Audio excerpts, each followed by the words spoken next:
आप देख रहे हैं just action Hindi news, Bharat का नंबर 1 न्यूज नेटवर्क।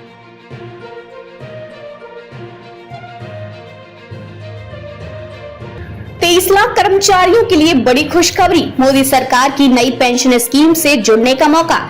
यूपीएस योजना के तहत कर्मचारियों को 25 साल की न्यूनतम योग्यता सेवा होने पर सेवानिवृत्ति से पहले के आखिरी 12 महीनों में उनके औसत मूल वेतन का 50% पेंशन के रूप में गारंटी दी गई है। 23 लाख कर्मचारियों के लिए बड़ी खुशखबरी, मोदी सरकार की नई पेंशन स्कीम से जुड़ने का मौका।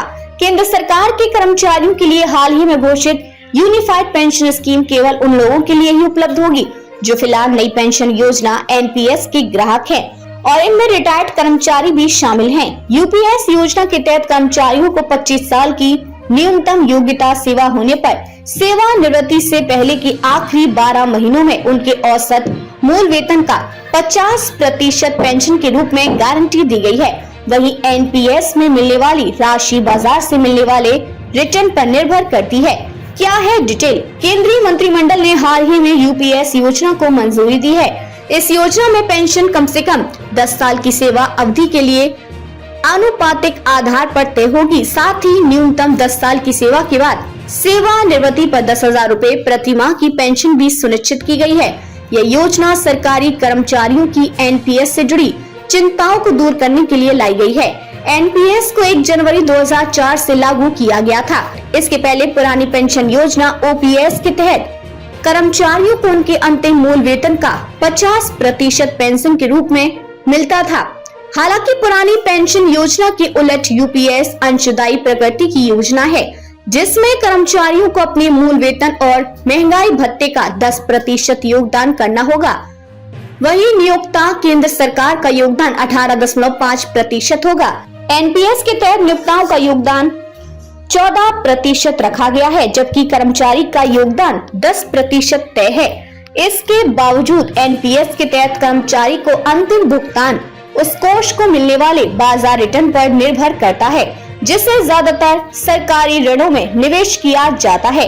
दिसंबर 2003 तक लागू रही ओपीएस के तहत सरकारी कर्मचारियों को कोई योगदान करने की जरूरत नहीं होती। हालांकि वह सामान्य भविष्य निधि जीपीएफ में योगदान करते थे। जमा राशि को ब्याज के साथ कर्मचारी की सेवानिवृत्ति के समय दिया जाता था। एनपीएस से यूपीएस में आने पर क्या होगा? महंगाई राहत जोड़कर कितनी पेंशन बनेगी? OPS versus NPS. ओपीएस की तुलना में एनपीएस कर्मचारियों के बीच अधिक आकर्षण का केंद्र नहीं बन पाई। ऐसी स्थिति में गैर भाजपा शासित कुछ राज्यों ने पुरानी पेंशन योजना पर वापस जाने का फैसला किया, जिसमें महंगाई भत्ते डीए से जुड़ा लाभ दिया जाता था। ओपीएस लागू करने की मांग बढ़ने से पैदा हो रहे दबाव के बीच केंद्र ने अप्रैल 2023 में पूर्व वित्त सचिव और मौजूदा मनोनीत कैबिनेट सचिव टीवी सोमनाथन के नेतृत्व में एनपीएस संरचना में सुधार का सुझाव देने के लिए एक समिति गठित की थी। केंद्रीय मंत्रिमंडल ने कुछ राज्यों के विधानसभा चुनावों से पहले सरकारी कर्मचारियों की लंबे समय से लंबित मांगों को पूरा करते हुए 24 अगस्त को यूपीएस की मंजूरी दे दी। यूपीएस से 23 लाख पात्र केंद्रीय सरकारी कर्मचारियों को सुनिश्चित पेंशन मिल सकेगी। हालांकि यूपीएस का विकल्प चुनने वाले लोग वापस एनपीएस का रुख नहीं कर पाएंगे।